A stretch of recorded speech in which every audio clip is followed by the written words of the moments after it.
नमस्कार साथियों, आप सबका पुनः स्वागत है श्रद्धा वेद पुराण में। तो आज हम लोग डिस्कस करेंगे श्रीमद् भगवद गीता अध्याय 13 श्लोक अर्थ 14।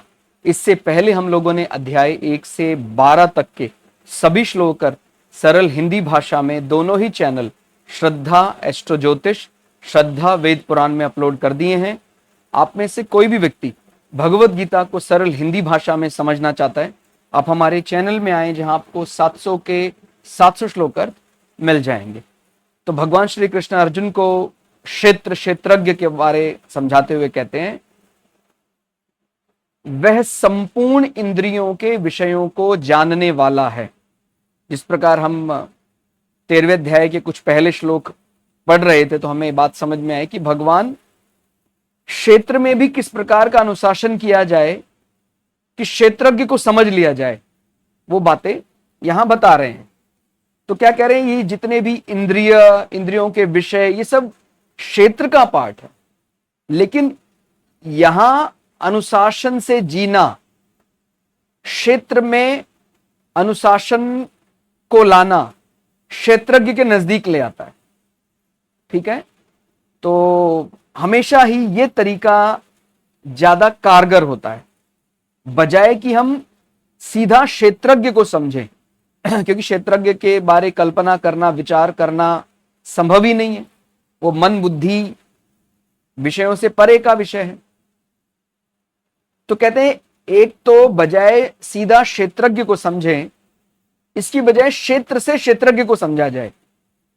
तो ये वाला ज्यादा सरल जान पड़ता है, क्योंकि क्षेत्र के बारे हम कल्पना कर सकते हैं, उसके बारे हम चर्चा कर सकते हैं। तो भगवान क्या कह रहे हैं कि वह संपूर्ण इंद्रियों के विषयों को जानने वाला, यानी एक प्रकार से जो परमात्मा है, या ये इन क्षेत्र का जो क्षेत्रज्ञ है, वह संपूर्ण इंद्रियों के विषयों को जानने वाला है। फिर भी कभी लिप्त नहीं हो रहा है, ये बात समझनी। जितने भी इंद्रियां हैं, इंद्रियों से परे है वो, लेकिन वो जानता नहीं है, वो एनालाइज नहीं कर सकता है। भाई जैसे आप ऐसा समझिए, जो कंप्यूटर प्रोग्रामिंग कर रहा है, जो गेम बनाने वाला है, वो गेम में फंस नहीं रहा है। गेम का जो ट्रैप है, अलग अलग लेवल्स हैं कि भाई ये आपका ये हायरार्की, ये ऑर्डर है, अभी आप लेवल 1 में है, लेवल 10 में है, क्योंकि वो जानता है, उसने बहुत बारीक अध्ययन किया है। वो गेम में फंस नहीं रहा है, इसका अर्थ ये नहीं कि वो गेम को जानता नहीं है। ऐसे अगर हम यहां देखें कि वह संपूर्ण, यानी वो जो एक प्रकार से शरीरी है, परमात्मा है, वह संपूर्ण इंद्रियों के विषयों को जानने वाला है, परंतु वास्तव में सब इंद्रियों से रहित है। जानता सब कुछ है, लेकिन वो इंद्रियों से रहित है, उनके विषयों से रहित। उसके विषय उसको फंसा नहीं सकते। जैसे मैंने अभी बताया कि वो किसी भी, जैसे इंसान ने कोई, आजकल कहता है ना, भी मुझे एडिक्शन हो गया है, ये कंप्यूटर में मुझे ये एक वेबसाइट बहुत अच्छा लगता है, या मुझे ये गेम बहुत अच्छा लगता है। तो जो उसका बनाने वाला है, वो तो समझ ही रहा है कि भाई ये एक इल्यूजन है, ये एक भ्रम है जो मैंने बनाया है। ठीक हो गया, माने वो जानता है, उसी ने तो बनाया है, जानकर भी उसमें फंसता नहीं है। तो यहां पर वही है, संपूर्ण इंद्रियों के विषयों को जानने वाला है, शरीरी कहें, परमात्मा कहें। ठीक हो गया, परंतु वास्तव में सब इंद्रियों से रहित है। इंद्रियों के अलग अलग विषय, आकर्षण उसको फंसा नहीं सकते, तथा आसक्ति रहित होने पर भी सबका धारण पोषण करने वाला, और निर्गुण होने पर भी गुणों को भोगने वाला है। तो कितनी विचित्र सी लगने वाली बात यहां कही गई है, परंतु वास्तव में इंद्रियों से रहित है। इंद्रिय नहीं होंगे तो उसको कैसे आसक्ति कैसे घेर सकती है कि भाई ये मेरा है, मुझे राग द्वेष, ये सब तो तभी होंगे ना जब हम अलग अलग इंद्रिय, उनके विषयों में फंसेंगे। तो पहले स्पष्ट कर दिया कि भगवान श्री कृष्ण या कोई भी अवतार जो है, वो ऐसा लग रहा है शरीर में है, वो किसी इंद्रिय या विषय में रहकर व्यवहार कर रहे हैं, उनके पास शरीर है, लेकिन वो प्रकृति को अपने अधीन करके प्रकट होते हैं। सामान्य जन की तरह नहीं है कि भाई वो शरीर के जो अलग अलग विषय हैं, उनके आकर्षण, उनके भोग है, उसमें फंसकर चले जाते हैं। भगवान दिख रहे हैं शरीर रूप में, लेकिन कोई भी शरीर का इंद्रिय विषय उनको फंसा नहीं सकता है। ठीक हो गया? तो आसक्ति रहित हैं वो एकदम, फिर भी सबका धारण पोषण करने वाले हैं। छोटी से छोटी चींटी, सूक्ष्म जीव, माइक्रो ऑर्गेनिज्म से लेकर बड़े से बड़े हाथी, बड़े से बड़े व्हेल मछली को कब, कहां, कैसे, किस परिस्थिति में मिलना है, वो सब ये पालन करता, निर्धारित करते हैं। निर्गुण होने पर भी गुणों को भोगने वाले, वो सत्व रज तम तीनों से गुणातीत हैं। उनको किसी की कोई ऐसे दरकार या आवश्यकता नहीं है। लेकिन जब कोई भक्त भगवान को बड़े मन से पुकारता है तो ऐसा लगता है भगवान कानों से ही सुन रहे हैं, भगवान आंखों से ही देख रहे हैं। वैसे तो बताया है ना साफ साफ कि जो परम शक्ति है वो इंद्रियों के विषय और इंद्रियों से रहित है। लेकिन जब कोई भगवान का भक्त उनको बुलाता है तो बोलते ना कि नंगे पांव भाग आए। तो ये परमात्मा तो बिना पांव के भी हर जगह व्याप्त है, लेकिन जब भक्त पुकारता है तो भगवान नंगे पांव भागने लग जाते हैं।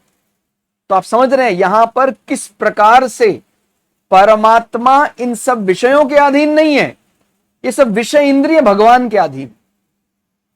तो ये लक्षण जैसे जैसे किसी व्यक्ति में, भक्त में आने लग जाएंगे, जैसे अगर सामान्यतः मैं अपने मन के, अपने इंद्रियों के, अपने विषयों के अधीन हूं तो मैं एक अभी केवल शरीर तक ही सीमित हूं, मैं अभी शरीरी को नहीं समझ पा रहा है। लेकिन जैसे जैसे मैं ऐसे गुण धारण करने लग जाता हूं, मैं आसक्ति से रहित होने लग जाता हूं, मैं इंद्रियों के प्रयोग को मिनिमाइज करने लग जाता हूं। अब इंद्रिय है तो उनका प्रयोग तो करा ही जाएगा, लेकिन जैसे जैसे एज मिनिमम एज पॉसिबल, तो मैं अब ईश्वरीय गुणों के नजदीक जा रहा हूं, मैं शरीरी को समझने जा रहा हूं, मैं क्षेत्रज्ञ को समझ रहा हूं। मेरी बात आपको समझ में आ रही होगी कि आदर्श स्थिति का मतलब तो यह है, आइडियल स्टेट का मतलब तो यह कि भाई अब तो डिस्कशन का कोई अर्थ नहीं रहा। जैसे ही मैं आदर्श स्थिति को पाऊंगा, आइडियल स्टेट को, वैसे ही मैं परमात्ममय हो जाऊंगा, परमात्मा का हिस्सा या परमात्मा ही हो जाऊंगा। लेकिन उससे पहले अगर नहीं हो रहा हूं तो लक्षण क्या है? ये संसार में हम किसी जीव को देख रहे हैं, लक्षण क्या है? तो ये सब लक्षण कहे गए एक प्रकार से कि वो अपने इंद्रियों के विषयों में फंसेगा नहीं।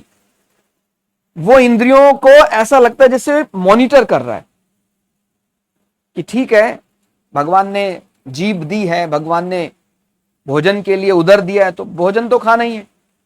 आज प्रारब्ध से 56 भोग मिल गया, तब भी भगवान का आशीर्वाद, और अगले दिन हमें सूखी रोटी खानी पड़ी, तभी भी भगवान का आशीर्वाद। दोनों के स्वाद के अंतर को ज्यादा वो स्पष्ट नहीं कर रहा है, या ये कहें दोनों के स्वाद अंतर को लेना ही नहीं चाह रहा। जैसे कहते हैं ना कुछ ऋषियों के बारे में कि भाई वो केवल दूब यानी घास को खाकर ही अपना निर्वहन कर लेते हैं, दूब। तो उनको कभी कोई भक्त मिल जाए बड़े भाव में बहकर कि प्रभु मैं तो आपको आज खीर का भोग लगाने वाला हूं, तो वो खीर को भी खाएंगे तो भी उनको वही दूब का स्वाद। तो मेरी बात आप समझ रहे होंगे कि वो विषयों से परे जा चुके हैं, उनको जीभ त्वचा होकर भी परेशान नहीं कर सकती। ठीक हो गया? तो धारण पोषण करने वाले, तो हम जैसे जैसे अपने आप को अपग्रेड करेंगे वैसे वैसे गुण हमारे अंदर आने लग जाएंगे। फिर हम सबका माने हम बिना किसी स्वार्थ के सबका ध्यान करेंगे कि भाई ये मेरा पुत्र है और ये मेरा शिष्य है, ये मेरा पड़ोसी का बेटा है, सबको मैं जहां तक संभव होता है अच्छी राय दूं, इनके खान पान का ध्यान रखूं। तो कह रहे हैं सबका पालन पोषण करने वाला परमात्मा का जो प्रकृति संतुलन है, छोटे से छोटे सूक्ष्म जीव से लेकर बड़े से बड़े विशालकाय जीव के भोजन तक का ध्यान रखने वाले, वो निर्गुण है, उन पर सत्वरज तम का कोई प्रभाव नहीं है। फिर भी जब भक्त भगवान के प्रेम में रुदन करता है तो भगवान ऐसा भागते हैं, जैसे हाँ सच में भगवान प्रेम या किसी इंद्रिय विषय के अधीन हो गए ऐसा दिखाई देते हैं, तो वो केवल भगवान की अनुकंपा है, हमारे प्रति एक स्नेह है। बाकी भगवान को कोई भी गुण दोष कभी बांध नहीं सकता है। भगवान उनको अपने अधीन करके प्रकृति में लीला करते हैं। तो ये विचार हमें समझना चाहिए। और जैसे जैसे भगवान के भक्ति में भक्त और ज्यादा घुलने लग जाएगा, वैसे वैसे भक्त भी भगवान जैसा ही होने लग जाएगा। भक्त में भी ये सब लक्षण दिखाई देने लग जाएंगे। वो भी निस्वार्थ भाव से सबकी सेवा, सबके पालन पोषण में लग जाएगा। वो भी इंद्रिय होने पर भी, विषय होने पर भी उनके साथ सामान्य व्यवहार करेगा। थोड़ा और सरल करके समझें, ये श्लोक एक लाइन में समझना हो तो क्या बताता है? परमात्मा सर्वज्ञ है, सर्वव्यापक और इंद्रियों से परे होते हुए भी संपूर्ण सृष्टि का पालन करता परमात्मा ही है। और परमात्मा सबको जानने वाला है। भगवान सभी इंद्रियों के कार्यों और विषयों को जानते हैं। संसार में जो भी कुछ देखा, सुना या अनुभव किया जाता है, वह सब भगवान के ज्ञान में है। भगवान को सब पता है। सीधा भगवान इन इंद्रिय विषय में उलझते नहीं, लेकिन सबकी जानकारी रखते हैं। स्वयं इंद्रियों से परे हैं। परमात्मा को देखने, सुनने, कार्य करने के लिए कोई भौतिक इंद्रियों की आवश्यकता नहीं है। वे दिव्य और सर्वशक्तिमान हैं। भगवान प्राकृतिक इंद्रियों से रहित हैं, अर्थात सांसारी जीवों की तरह। जिस प्रकार संसारी जीव करते हैं कि भाई हाथ, पैर, नेत्र, सिर, मुख, ठीक हो गया, तो इन सब से मिलकर वो कोई ना कोई कार्य करते हैं। आदि इंद्रियों से युक्त नहीं होने पर भी व्यवहार में वो ऐसा ही व्यवहार कर सकते हैं। ठीक हो गया, तो वो सक्षम है, समर्थ है, आगे सबका पालन करने वाले हैं। यद्यपि वे आसक्ति से रहित हैं, उनको किसी भी कोई गुण दोष बांध नहीं सकता, उनको किसी से विशेष मोह नहीं हो सकता है, कभी ईर्षा द्वेष नहीं हो सकता है। फिर भी संपूर्ण सृष्टि का धारण पोषण वही करते हैं। निर्गुण होने पर भी गुणों के भोक्ता हैं, सत्वरज तम से परे हैं, फिर भी ऐसा लगता कि जैसे वो वही तीनों को, सत्वरज तम को व्यवस्थित करते हैं। भगवान प्रकृति के गुणों से परे हैं, लेकिन जीवों के माध्यम से सभी गुणों और कर्मों को जानते और संचालित करते हैं। तो ये बहुत ही सुंदर 13वें अध्याय का 14वां श्लोक अर्थ हमने समझा कि भगवान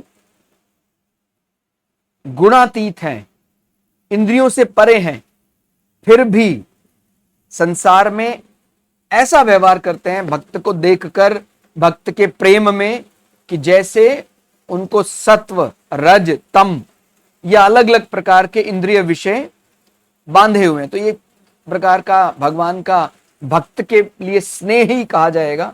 और यहां एक बात और भी समझनी है, जैसे जैसे भक्त अपने आप को अपग्रेड करता रहेगा, वैसे वैसे भक्त के अंदर भी ये लक्षण उत्पन्न होने लग जाएंगे। तो आज के श्लोक अर्थ में फिलहाल इतना ही। श्लोक अर्थ आपको कैसा लगा आप हमें कमेंट करके जरूर बताइएगा। मिलते हैं अगले श्लोक अर्थ के साथ, तब तक के लिए जय श्री भगु पराशरा, जय श्री शुक्राचार्य, नमस्कार।